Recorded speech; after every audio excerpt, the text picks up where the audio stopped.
দাজ্জালকে কেন লোহার শিকল দিয়ে বেঁধে রাখা হয়েছে?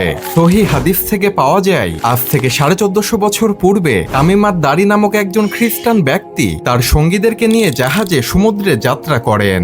হঠাৎ সমুদ্রের মধ্যে ভয়ঙ্কর ঝড়ের কবলে পড়ে তারা পথ হারিয়ে ফেলে এবং তারা অজানা রহস্যময় একটি দ্বীপে পৌঁছে যায়। তামিমাত দারি ও তার সঙ্গীরা দ্বীপে নামার পর দেখতে পান একটি পশুর মতো অদ্ভুত চেহারার এক প্রাণী, যার গোটা শরীরে কালো পশম দিয়ে ভরপুর। প্রাণীটি বলে, আমি হলাম এখান করা গোয়েন্দা। প্রাণীটি তামিমাত দারি ও তার সঙ্গীদেরকে বলল, তোমরা ওদিকে ওই গুহার মতো স্থানটিতে যাও, সেখানে একজন ব্যক্তি তোমাদের জন্য অপেক্ষা করছে। তামিমাত দারি ও তার সঙ্গীরা সেখানে গিয়ে দেখলেন একটি বিশাল দেহের ব্যক্তি, যার হাত পা লোহার শিকল দিয়ে বেঁধে রাখা হয়েছে।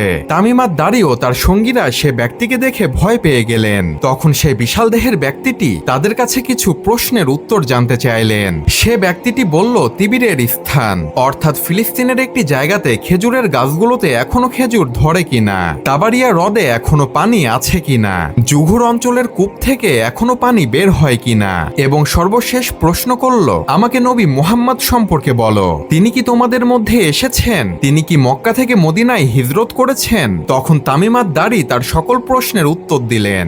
এরপর সেই বিশাল দেহের ব্যক্তিটি বলল, তোমাদের উচিত নবী মুহাম্মদকে মেনে নেওয়া, এতেই তোমাদের কল্যাণ রয়েছে।